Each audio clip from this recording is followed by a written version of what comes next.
Hey there, everybody. Welcome back. We're almost done. We only got two sections left. 8.6 is on complex numbers. We're going to do a short video on imaginary numbers first, which are a component of complex numbers. And so where is this whole idea stemming from? Let's say we have the equation x squared plus 1 equals 0. Equations like this are important in things like electrical engineering and stuff like that.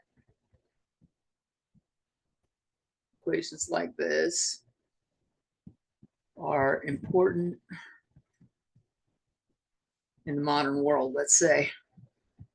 Electrical engineering and a lot of the stuff we like alternating current relies on stuff like this. So I should say modern world. If we were to solve this, we take the square root of both sides, we get x equals plus or minus square root of negative. That's not a real number.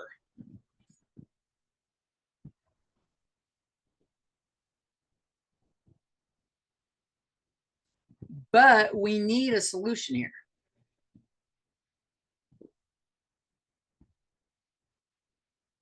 So we decided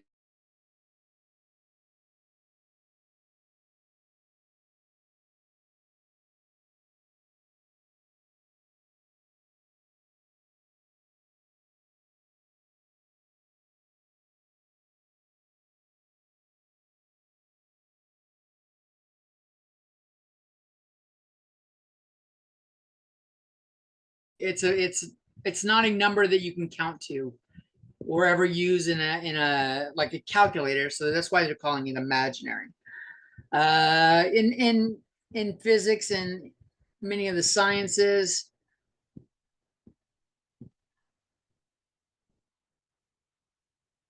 well, maybe let's not go sciences. Let's say engineering. Usually it's engineering. They may use J because I is already used in electricity. It's current, amperage. So we have this square root of negative 1, and that's just how we defined it. That's the definition of I.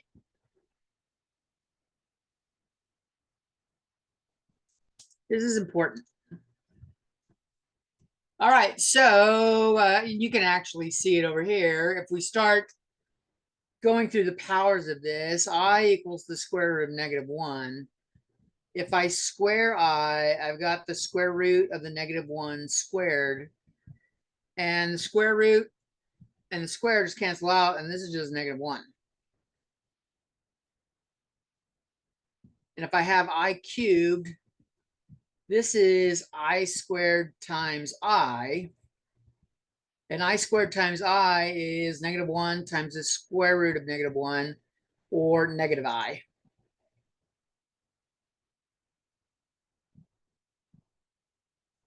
And we have I to the fourth power. This is I squared times I squared. Negative 1 times negative 1 is positive 1. So this up here is I, and then we go negative 1, and then we go negative I, and then we go positive 1. And if we go I to the fifth power, this is I to the fourth times I, which is 1 times I, which is I. And I to the sixth power is I to the fourth times I squared. And I to the fourth is 1, and I squared is negative 1. 1 times negative 1 is negative 1. We do I to the seventh power. This is I to the fourth power times I cubed, which is 1 times negative I, which is negative I. And I to the eighth power is just I to the fourth power times I to the fourth power, which is 1 times 1 is 1. You'll see this cycle repeats. I, negative 1, negative I, 1. And this here is pattern for how we reduce large exponents.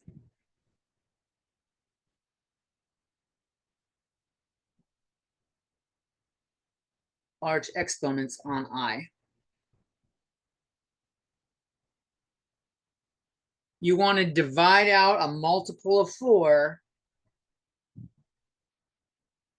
so that you get down to, this here is a power or exponent that is a multiple of 4.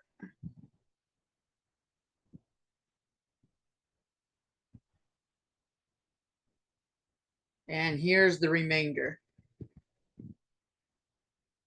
In fact, I would even say I to the 4th is part of it.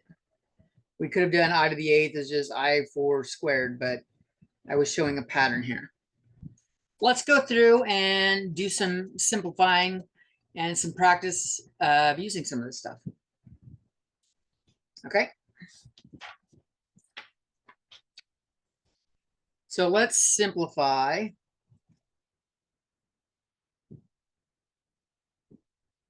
Let's do I to the 16th. Let's do I to the 34. And let's do I to the 99.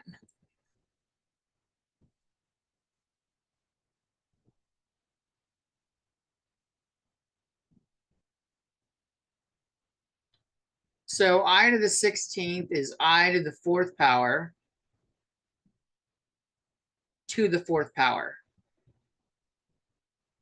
Because remember, I'll write it again here. 4 times 4.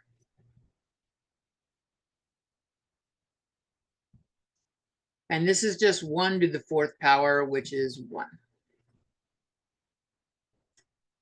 I'm going to do this here. I'm going to have I to the 4 times 8, which is 32, plus 2. So I have I to the 4th power to the 8th power times I squared. And I to the 4th power is 1. 1 to any power is 1. This is 1 times I squared, and I squared was -1.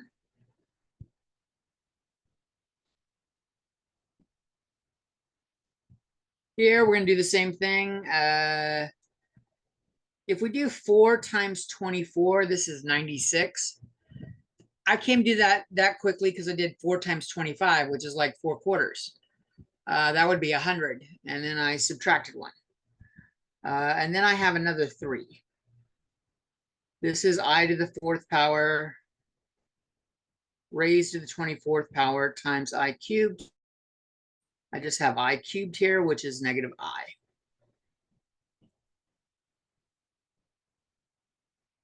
Okay. That's how you go through it. All right. So how else do we use this? We just had I as the square root of -1. What about other negative square roots?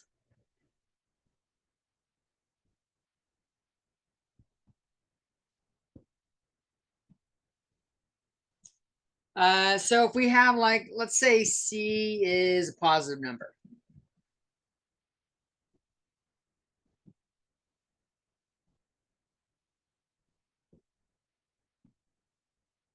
So if I have the square root of -C, I have the square root of a negative number.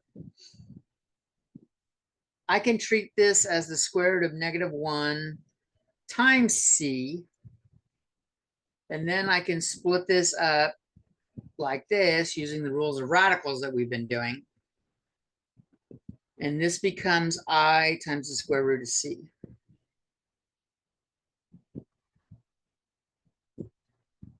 So that's what we're looking for.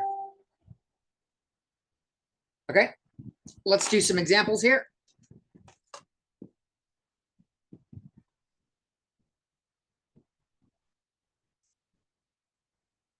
We will have the square root of -16. We will take a look at the square root of -63. Let's do 49 minus the square root of -72.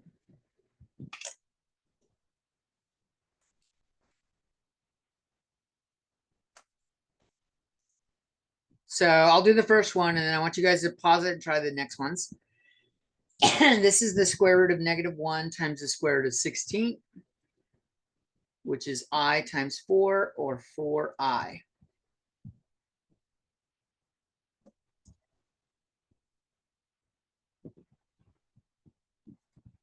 All right, pause it and try the next two.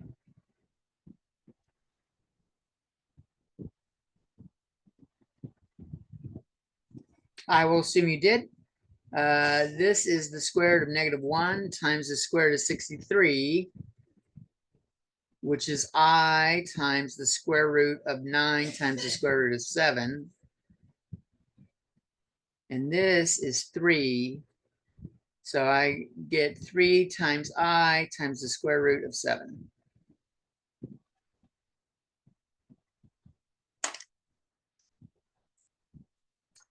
Finally, we take a look at this one. Oh, that should have had a square root on it. If it didn't, if you left it in, it's fine. The important part we're looking at is what's here. This is 7 minus square root of -1 times 72. And the way I think of this is 9 times 8. There's more going on here. There's a better combo. This is 7 minus I times 3. And the square root of 8 is the square root of 4 times the square root of 2. So I could have done a bigger square root, a perfect square out of 72.